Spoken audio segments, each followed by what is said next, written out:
Hey everybody, Steve at Benefit Guitars here once again. So we're going to talk about the neck today. Probably going to go from like 0 to 100 because there's a lot of steps I just couldn't film while I was routing because that's just not safe.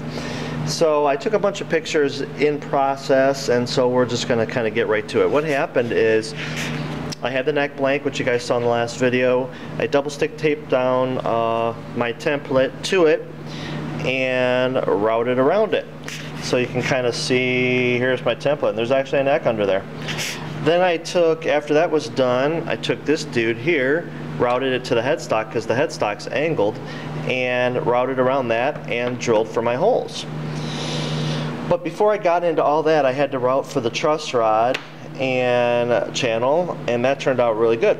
So here's the neck, here's the truss rod channel, and as it gets up to the headstock, it gets a little bit wider.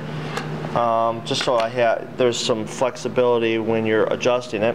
And in this part here is actually slightly deeper than this because this part of the truss rod is below this. So that actually turned out pretty well. There it is.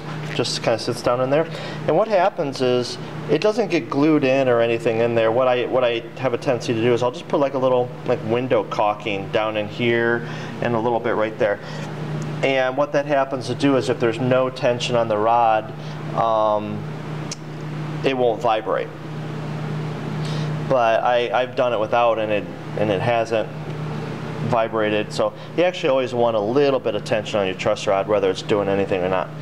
So what we got here is the neck. Then we go down to the headstock. And you can see I have the headstock all cut out, tuner holes drilled. That turned out really sweet. I got all these little cool flame maple sections that are busting through the spalt, and I had a big piece of that veneer, which I believe I showed you, and it was kind of hard to figure out what part of it I wanted to use, but I settled on this. So normally I would do like a book match or have something that would kind of match the streaking of this, but if I did that, there wouldn't have been any spalting on here, and I really wanted to bring some of the spalting on there. So here's the fingerboard on the neck. Turned out pretty cool. So the next step is the step that I was telling you about last time, where I have to glue this to the fretboard, actually epoxy it.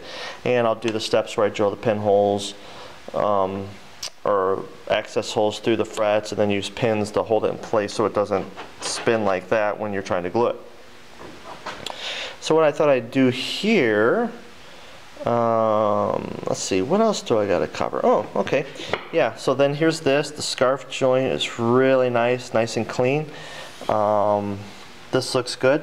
So the next thing I have to do here is I've got to round these corners over a little bit. I have pretty much kind of a square heel, even though it's tapered.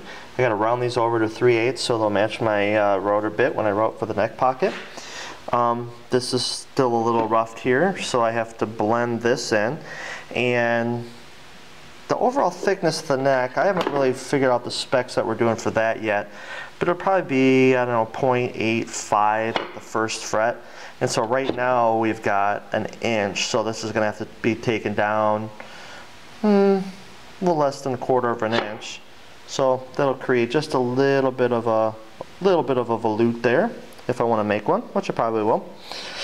And like I was saying in the other video, if you had a one-piece neck, meaning this was all one piece and you just cut the angle into it, a volute would be an awesome idea to help create strength here. When you have an actual scarf joint like that, a volute doesn't really do much. It adds, I guess it adds some strength, but it's nothing more than cosmetic, and that's why I usually do it, because I just think they look pretty cool. Oh, there's the truss rod. So here's a shot of this on the guitar. I'm going to hold the camera up and hopefully you're seeing something here, because I can't see the screen, so I have no idea what's going on. It'll be kind of interesting for me to see what happens here as well.